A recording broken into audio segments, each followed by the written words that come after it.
Safdah TV. Sore-sore gini emang ngopi paling pas nih Ustaz. Mantap, Masya Allah. Ustaz habis bekam ya? Iya. Wah, termasuk sunnah ya Ustaz ya? Iya dong. Masya Allah. Oh ya Ustaz,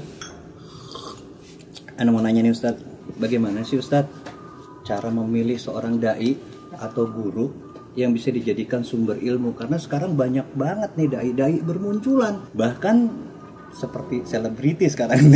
Ustaz banyak banget nih.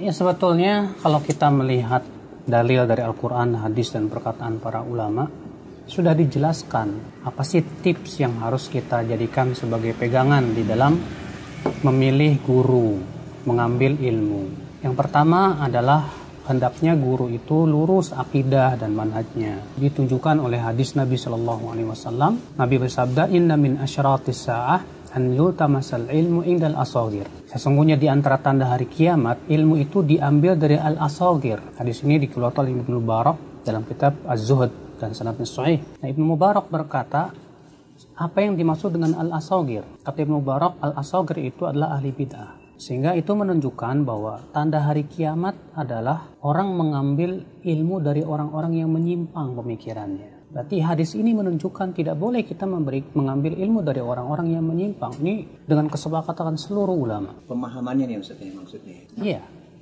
akidahnya. Pemahamannya, di mana dia mentaksil akidahnya di atas bukan akidah yang benar. Yang kedua, yaitu keahlian.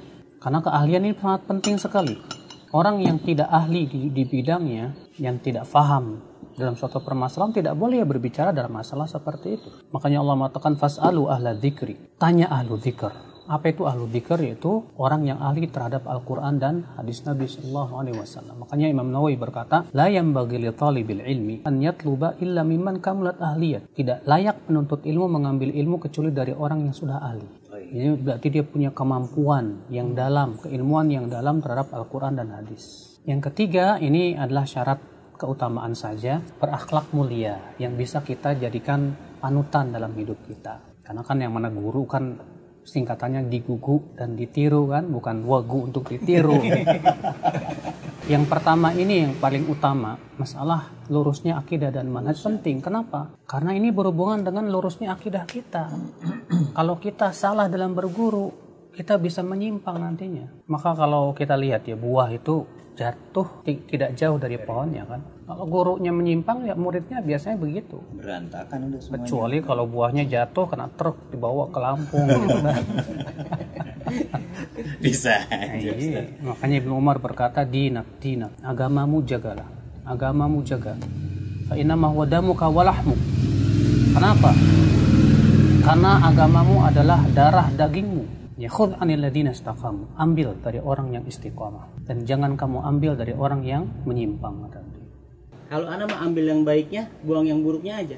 Nah, yang kayak begini ini nih, asal-asalan nih, hampir semua umum seperti ini nih. Yang comot-comot aja itu gimana Ustaz? Kalau ente bilang ambil baiknya, buang buruknya. Sekarang ente punya ilmu nggak untuk membedakan baik dan buruk? Nggak punya kan? Sekarang kalau misalnya semua orang berkata yang penting ambil baiknya, buruknya buang. Keilmuan dia sudah sampai mana sehingga dia bisa membedakan itu baik dan buruk. Perkataan seperti ini bisa diucapkan kalau ente ilmu ini sudah luar biasa. Tapi kalau ilmu masih Masya Allah ya sedikit ilmunya, kita juga belum bisa membedakan mana hak, mana batil, ini benar, ini salah. Bagaimana kita akan bisa membedakan? Kalau mengenai ada asar mengatakan unzur makola wala tanzur mantola. Lihat apa yang diucapkan, jangan lihat siapa yang mengucapkan. Itu gimana mengenai asar itu Ustaz? Ya memang betul ada asar yang mengatakan demikian. Tapi asar itu tidak secara mutlak bisa difahami demikian. Kenapa? Karena ada juga asar yang lain yang bertabrakan dengan itu. Seperti misalnya Muhammad bin Sirin berkata, inna hadal ilma dinun. Ilmu ini adalah agama. Fanzuru amman ta'khuduna dinakum. Lihat oleh kalian dari siapa kalian mengambil ilmu agama kalian. Lihat, terus apa bertabrakan? Tidak bertabrakan. Kalau kita perhatikan ya, saya berikan contoh sebuah kisah di zaman Rasulullah SAW.